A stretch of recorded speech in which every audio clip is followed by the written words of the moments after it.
বেঈমান, তোর এত বড় সাহস, তুই আমার বোনকে তুলে এনেছিস।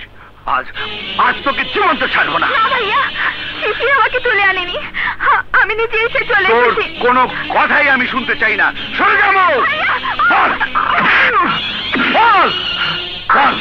তুই মৌকে ভুলে যাবি কিনা? না,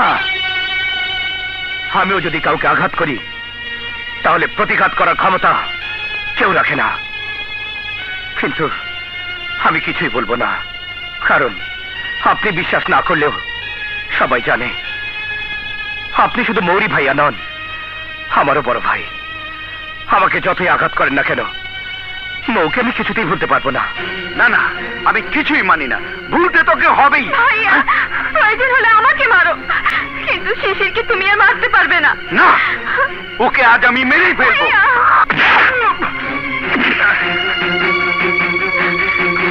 বল, কোন অধিকারে তুমি আমার শিরায় হাত তুলেছো? অধিকার? যেদিন তুই আমার গলা জড়িয়ে হাসতি কাঁদতি, সেদিন তো আমি প্রশ্ন করিনি কে তোকে অধিকার দিয়েছে।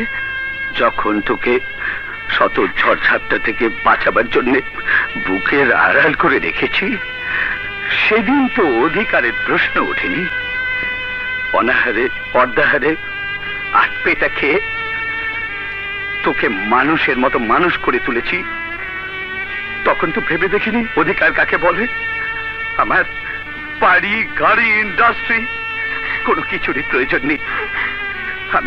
আমি তোর ভাই হিসেবে তোর মায়া মমতা নিয়ে বাঁচতে চেয়েছিলাম। মায়া মমতা? যদি মায়া মমতাই করতে, তাহলে আমার স্বামীকে এমন নির্দয় ভাবে মারতে পারতে না। তোমার অনেক ভালোবাসা পেয়েছি, আর প্রয়োজন নেই। তুমি এই মুহূর্তে এখান থেকে চলে যাও, তাহলে আমার মা মুখ দেখবে।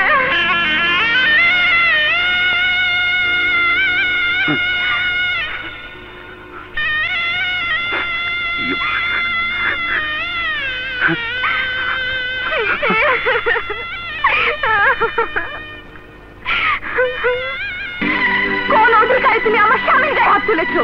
তোমার অনেক ভালোবাসা পেয়েছি, আর প্রয়োজন নেই। তুমি এই মুহূর্তে এখান থেকে চলে যাও, না হলে আমার মা মুখ দেখবে।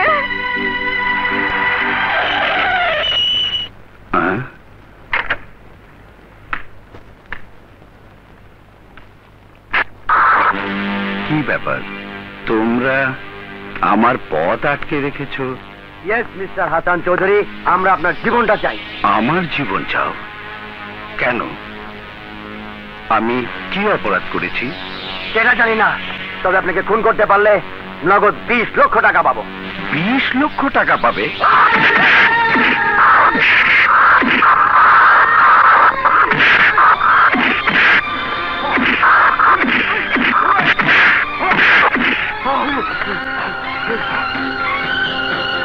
শেষ পর্যন্ত আমাকে খুন করার জন্য লোক পাঠিয়েছে। গুন্ডামি করো, আর এটাই বুঝি তোমাদের গুন্ডামি নমুনা? সম্বলহীন এক এতিম ছেলের হাতে তোমরা এতগুলো লোক মারকে ফিরে এসেছো। লজ্জা করে তোমাদের? বেরিয়ে যাও, বেরিয়ে যাও।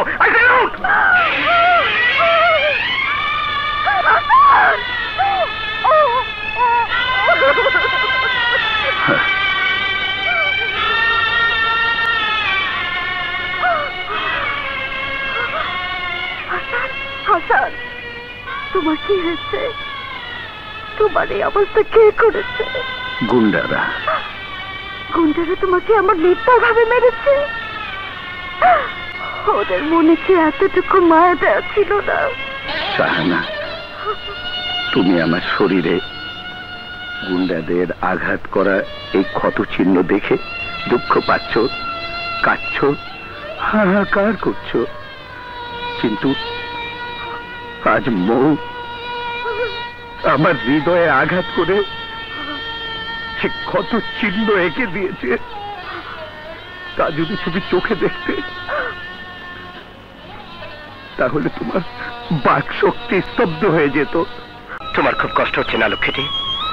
সেই জন্যই তো আমার রাজরানীর মুখটি শুকনো মনে হচ্ছে। আমার মুখ শুকনো দেখলে কোথায়? তোমাকে পেয়ে আমার সব ক্ষুধা শেষ হয়ে গেছে।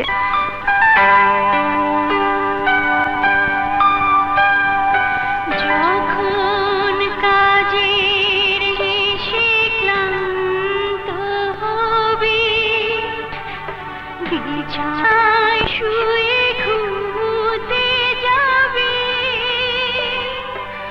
আমি সে তোকে শোনাবো যে গান, জীবনের সাথে যুদ্ধ করে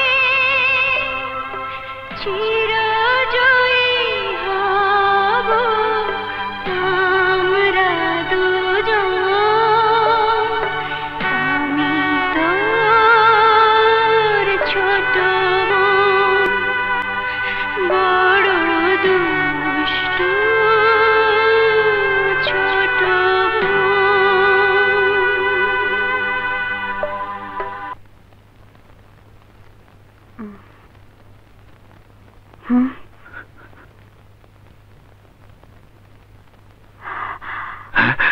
এই কি ভাবছো? ভাবছি গুন্ডারা আমাকে কেন খুন করতে চেয়েছিল। তুমি গুন্ডাদের কাউকে চিনতে পারোনি? গুন্ডাদের আমি চিনতে না পারলেও কে আমাকে খুন করতে পাঠিয়েছে তাকে আমি ঠিকই চিনতে পেরেছি। কে সে? আমার বাবা মায়ের খুনি সাদেক চৌধুরী। সে আমার বুকের ভেতর লুকিয়ে থাকা ঘুমন্ত আগুনকে জ্বালিয়ে দিয়েছে। আমার প্রতিহিংসার আগুন থেকে সে রেহাই পাবে না। আমি তাকে কুকুরের মতো গুলি করে আমার বাবা মায়ের খুনের প্রতিশোধ নেব। না হাসান, না, তুমি আইন নিজের হাতে তুলে নিয়ে খুনি হতে পারো না। তুমি বরং সাদেক চৌধুরীর বিরুদ্ধে আদালতে একটা মামলা করে দাও। দেখবে জোড়া খুনের অপরাধে ওর ফাঁসি হয়ে গেছে। হ্যাঁ শাহানা, তুমি ঠিকই বলেছ। আমি আইনের মাধ্যমে আমার বাবা মায়ের হত্যার প্রতিশোধ নেব। Order order order your honour, কাঠগড়ায় দাঁড়ানো এই সেই পাষণ্ড ভাই সাদেক আলী চৌধুরী, যে আজ থেকে 20 বছর আগে নিজের আপন বড় ভাই ও ভাবিকে নৃশংসভাবে খুন করে আইনের চোখে ফাঁকি দিয়ে বাঁচতে চেয়েছিল। কিন্তু ইওর অনার, পাপ কখনো বাপকে ছাড়ে না। আসামির বড় ভাই ছেলে হাসান চৌধুরী দীর্ঘ 20 বছর পর তার বাবা মায়ের খুনি সাদেক আলী চৌধুরীকে চিনতে পেরে আদালতে মামলা দায়ের করেছে। অবজেকশন ইওর অনার, আমার মক্কেল যে তার বড় ভাই ও ভাবিকে খুন করেছে তার কি কোনো প্রমাণ আমার প্রতিপক্ষের বিজ্ঞ বন্ধু দিতে পারবেন? ইওর অনার, প্রমাণ ছাড়া আইন কখনো কাউকে সাজা দিতে পারে না, কথাটা সত্যি। আমি অবশ্যই প্রমাণ দিতে পারবো, তবে আমাকে প্রমাণ সংগ্রহের জন্য কিছুদিনের সময় দিতে হবে। অর্ডার অর্ডার অর্ডার, আদালত আজকের মতো মুলতবি ঘোষণা করা হলো এবং আগামী 25শে জুন পুনরায় শুনানির দিন ধার্য করা হলো।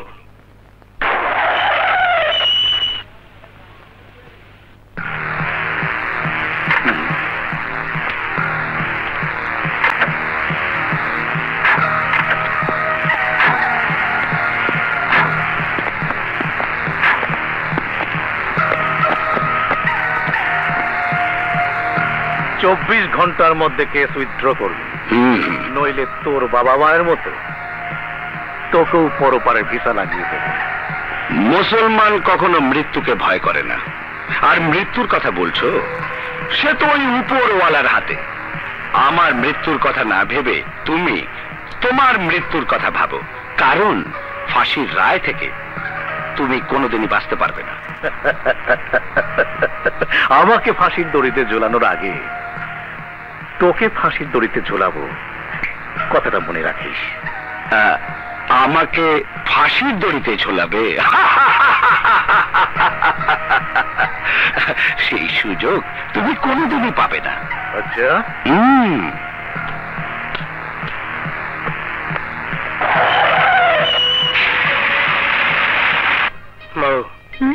দোয়া করো, আগামীকাল ইন্টারভিউ, চাকরিটা যেন হয়। তাহলে তোমাকে আর ফ্লোরে ঘুমাতে হবে না। আমি ফ্লোরে ঘুমাচ্ছি আর তুমি বুঝি খাটে ঘুমাও? আমার কথা ভাবি না, এখন তো আমার সব চিন্তা